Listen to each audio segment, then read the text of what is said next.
Okay, so have you ever looked at your family and thought, wait, are our priorities completely messed up? Well, this story we're diving into, Lapitasa Sorrel, takes that feeling and just runs with it. It's this brilliant social satire, and it uses a missing grandma, of all things, to show us some pretty hilarious and, yeah, uncomfortable truths about what a family really cares about. So, this is Amaji. She's kind of the heart of the whole story. And right off the bat, you can tell she is not thrilled about going to her granddaughter's wedding. I mean, she feels totally neglected, right? Like an old piece of furniture nobody pays attention to anymore. So, yeah, being part of some big celebration, it's the last thing she wants. But of course, despite how she feels, the family just insists. They totally lay on the guilt trip, talking about tradition and how important it is for the mama, the maternal uncle, to be there for this big ceremony. So after a lot of pushing and prodding, she finally, very reluctantly, agrees to go. And this right here, this really gets to the core of the conflict. You see, for the rest of the family, this wedding is all about performance. It's a big show for everyone to see. But for Amaji, it's something deeply personal. It's this feeling of being completely invisible, totally unappreciated. And that huge gap between public appearance and private reality, that's what's going to drive this whole story forward. All right, so they all get on this long overnight train to a city called Rampur. They finally get there, they get off the train, find the car that was sent for them, and they start piling in with what I'm sure is a mountain of luggage. They drive off, and it's only then that this dawning horror starts to set in. And just like that, total chaos.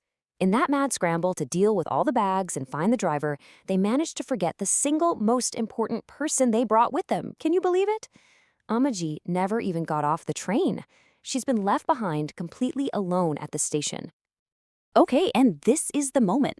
This is where the story pivots from just a simple family drama into this really sharp, biting satire. Because, yeah, the family is panicking, for sure. But their panic is not about what you think it's about. This is when all their real, materialistic worries start bubbling right up to the surface. So, just think about this for a second. Their 80-year-old matriarch is missing in a city they don't know.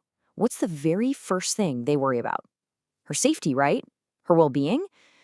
Let's actually take a look at what their real priorities were. And here it is, laid out plain as day. The bride, Mona, she's absolutely hysterical. But about her expensive rented wedding dress that has to be returned on time. Then you've got the daughter-in-law, Radhika. She's freaking out about the property papers and the pension account passwords that only Amaji has. It's just incredible. Even the groom's family is more worried that this is a bad omen for the wedding than they are about an actual missing person. I mean, if you break it all down, it becomes painfully clear. Their worries were almost entirely about money, what other people would think, and superstition. Actually finding Amaji, that was like a distant secondary thought for pretty much everyone. It's a pretty shocking look at what they truly value, isn't it? So the big question is, how does a family this self-absorbed even begin to look for their missing grandma? Well, as you might guess, their so-called search party is just a masterclass in complete absurdity. It basically becomes a stage for their own vanity and personal agendas. Take their journalist relative, Suresh. He doesn't see a family crisis here. Oh, no. He sees a golden content opportunity. So instead of, actually helping, he starts lecturing everyone about potential topics for his newspaper articles. He's going on about elderly safety, the need for a green wedding, literally anything except helping with the search. And get this, before they finally head back to the station, the younger relatives decide the most important thing they can do is look good for the dramatic reunion. I'm not kidding.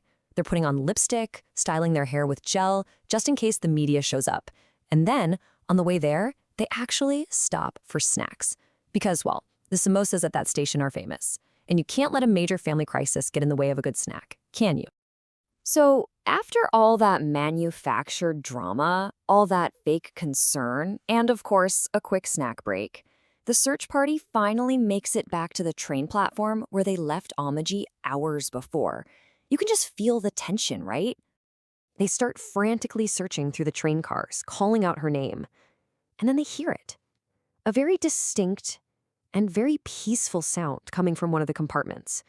It is definitely not a cry for help. It's something much, much more unexpected. And there she is. They find Amaji. She's not in danger. She hasn't been kidnapped. She's perfectly calm, perfectly comfortable, just having a nice little nap in an empty train car after a long trip. This whole massive emergency, it was completely a figment of their own self-absorbed imaginations. So when they wake her up, her explanation is just so simple, so logical, totally drama-free.